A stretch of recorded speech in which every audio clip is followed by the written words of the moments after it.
Some injured passengers have still to be helped from the plane. How it flew for those 13 terrifying minutes seems astonishing. Captain Bob Schornsteimer is thanked by passengers who just minutes before had expected to die. The tension is released. Oh, I just said, yes, baby. That's all I said. Pilot did a tremendous job.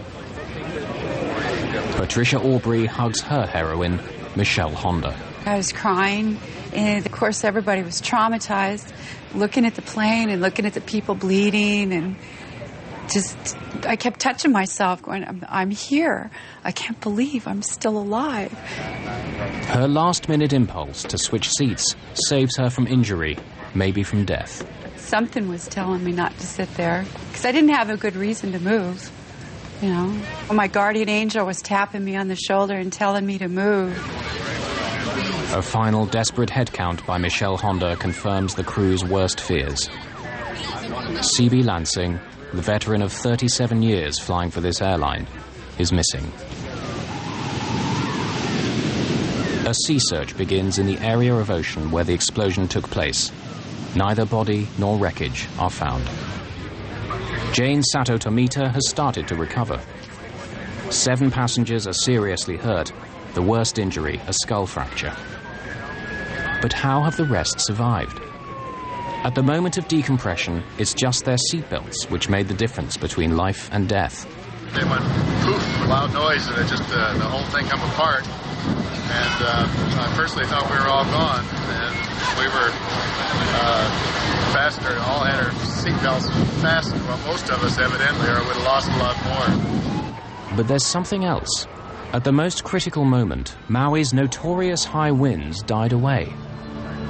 I was amazed to see front of the fuselage missing. What was so funny about the whole thing is that when it came in, had no wind. I mean, I believe if you did have that wind, the aircraft wouldn't have made it. It would have split into 2 pieces. And it's a miracle. It's very much a miracle. This is one of the most remarkable flying events in history. No airplane has ever landed with this amount of damage. The only thing that was holding the forward section cockpit to the rest of the fuselage were the floor beams. Basically, they were hanging by a thread. From a close study of the fuselage, crash investigators tried to determine how the airplane's structure remained in one piece. The critical factor proves to be the precise location of the explosion. The thing that saved them was that because the damage was across the top of the airplane, as the nose tried to bend down, these members through here are in tension, and it kept them in line, it kept them straight. So even though it was almost ready to break off, the structure was still strong enough here to keep it together. If this damage had been along the bottom, and the nose is trying to bend down this way, the structure would have been, this similar structure would have been in compression, and it would have buckled, and the nose would have certainly come off. So it was fortunate that the damage was across the top. How does the roof of a jet airliner simply blow away? The U.S. National Transportation Safety Board, NTSB, is tasked with discovering what happened. Investigators pull the airplane's records, something like an automobile service history, and suspicion falls right away on the airplane itself. The best evidence for what happened, the missing fuselage section, is now lying at the bottom of the Pacific Ocean. But by carefully piecing together the clues they do have, investigators hope to solve one of the most spectacular accidents of all time. In the 38 years since its launch in 1967, more than 5,000 737s were sold. Somewhere in the world, a 737 takes off every 5 seconds. The accident airplane was number 152 off the production line, delivered in May 1969. The airplane was designed for a 20-year service life and 75,000 flights. This one had exceeded that number, though many were of short duration. Its fuselage was under constant stress because of pressurization. The fuselage of the airplane is actually breathing. It expands and contracts depending on altitude. When it's on the ground, it's in a contracted status.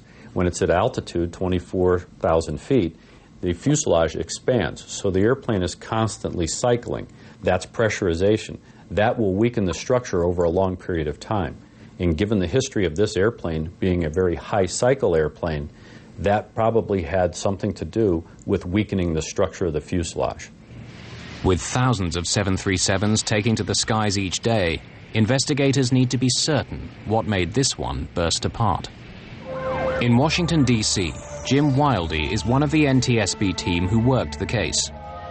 His expertise as a metallurgist proves crucial. I got a call about 2 in the morning, in the middle of the night, from my boss, and there had been an accident in Hawaii. They were putting the team together. I hopped on a plane and went to Hawaii. He takes samples from the remaining fuselage and back in the lab discovers something barely visible to the naked eye. Hairline cracks like this, beside the holes where rivets had been. Figuring out how those cracks came to be there means going back to basics, to the way the Boeing 737 was put together. Airplanes are built from many separate panels. Where they overlap, they're bonded together by a powerful adhesive known as epoxy. Rivets hold the panels tight together while the epoxy sets hard. On the Aloha airplane, there's telltale discoloration inside the overlapping joints. Here is the vital clue. You can see now where the dark material is the epoxy that was used to bond the 2 layers of the lap joint together. The white material you see here is corrosion damage of the aluminum fuselage skin. So the original intent was that the stress that's trying to pull one skin away from the other skin piece, the stresses would go through the bonding and not through the rivets.